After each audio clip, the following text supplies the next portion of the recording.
नमस्कार, बहुत स्वागत करता हूं आपका कटिहार लाइव में। देखिए, नॉर्मलाइजेशन को लेकर हमने यूपीपीएस के जब आंदोलन हो रहे थे उसी वक्त आपको बताया था कि आने वाले दिनों में जो बिहार में भी जो परीक्षा आयोग है नॉर्मलाइजेशन मैटर को अपना सकती है और निश्चित तौर से इस बार चर्चा भी हुई। लेकिन ये चर्चा जैसे ही हुई वैसे विद्यार्थियों में और जो बीपीएससी के शिक्षक हैं उनमें हड़कंप मच गया और इसको लेकर जो विद्यार्थी हैं और जो टीचर्स हैं वो पटना की सड़कों पर उतर गए और निश्चित तौर से एक संग्राम के बाद विद्यार्थियों और टीचरों की जीत को आप देख सकते हैं कि नॉर्मलाइजेशन मैटर को फिलहाल जो वर्तमान में बीपीएससी एग्ज़ाम लेने वाली है उससे हटा दिया गया है। लेकिन आपके मन में ये सवाल निश्चित तौर से आएगा कि आखिर ये नॉर्मलाइजेशन मैटर होता क्या है और क्यों इसका जो विद्यार्थी हैं और टीचर्स हैं विरोध करते हैं। तो इस वीडियो में जरूर बने रहिए और वीडियो के अंत तक बने रहिए ताकि आपको हम पूरी तफ्तीश से बता सके कि आखिर नॉर्मलाइजेशन मैटर होता क्या है। देखिए, एक कमज़ोर बच्चा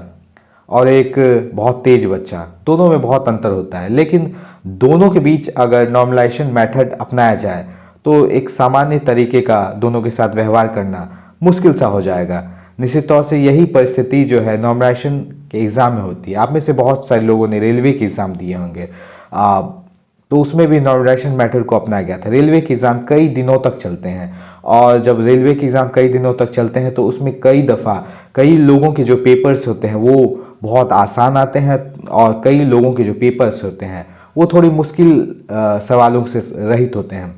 निश्चित तौर से इस परिस्थिति में कई विद्यार्थी जो होते हैं 100 में से जिनका आसान पेपर होता है वो 90 भी बना डालते हैं, लेकिन जिनका हार्ड पेपर होता है वो 40 भी बना सकते हैं, 50 भी बना सकते हैं, इससे ज़्यादा वो नहीं बना सकते। ऐसे में अब परीक्षा आयोग करती क्या है, निश्चित तौर से ऐसे में जो कम बनाए हैं जिनका पेपर हार्ड है उनके नंबरों को बढ़ा दिया जाता है और जिनका पेपर इजी था उनके जो पेपर्स होते हैं उनके कभी कभी उनके जो नंबर्स होते हैं वो घटा दिए जाते हैं। मतलब दोनों को एक सामान्य स्तर तक बनाने की चेष्टा की जाती है।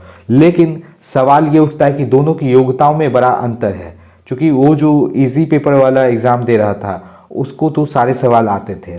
अब ये हार्ड पेपर वाला जो था उसको भी जितने सवाल आए उसके वो अपनी योग्यता के अनुसार बना पाया, लेकिन वो इजी पेपर बनाने वाला जो छात्र था उसकी क्या गलती थी? उसने तो 90 के 90 क्वेश्चन बनाए, फिर उसके जो मार्क्स हैं उसको नॉर्मलाइजेशन कर दिया गया।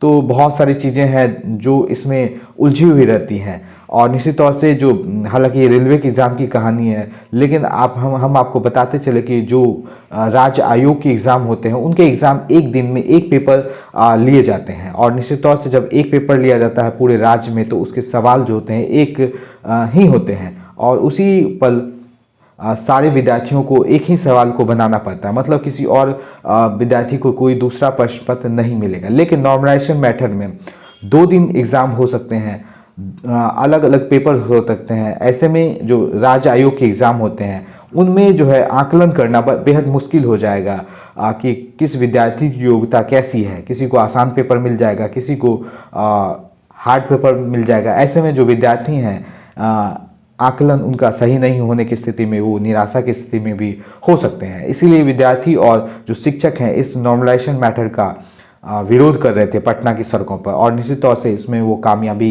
मिली भी। हालांकि जो 17वीं बीपीएससी है इसमें एक नोटिस भी जारी कर दिया गया कि इस बार इसमें जो है वो नॉर्मलाइजेशन मैटर को नहीं अपनाया गया है, चूँकि नोटिफिकेशन जब इसका आया था उस पल इसमें ऐसी कोई बात लिखी हुई नहीं है। लेकिन एक लेटर वायरल हुआ जिसके बाद ये तमाम लोग जो हैं जुड़े और निश्चित तौर से ये संग्राम के बाद इस तरह की सफलता हासिल हुई। लेकिन नॉर्मलाइजेशन मैटर में बहुत सारी चीज़ें हमने आपको पहले ही यूपीपीएस के एग्ज़ाम के समय ही बताया था कि जो बहुत सारे परीक्षा आयोग हैं वो नॉर्मलाइजेशन मेथड को अपनाने की कोशिश कर रहे हैं। हालांकि यूपीपीएस में भी जब उस आंदोलन की तस्वीर हमने आपको दिखाई थी उस पल में भी हमने आपको बताया था कि बीपीएससी भी ऐसा कदम कर सकती है। हालांकि लेटर वायरल हुआ, विद्यार्थी आए, गुरुजी आए और तमाम विवादों के बाद ये तमाम चीज़ें हट गई। लेकिन क्या अगली दफ़ा नॉर्मलाइजेशन मेथड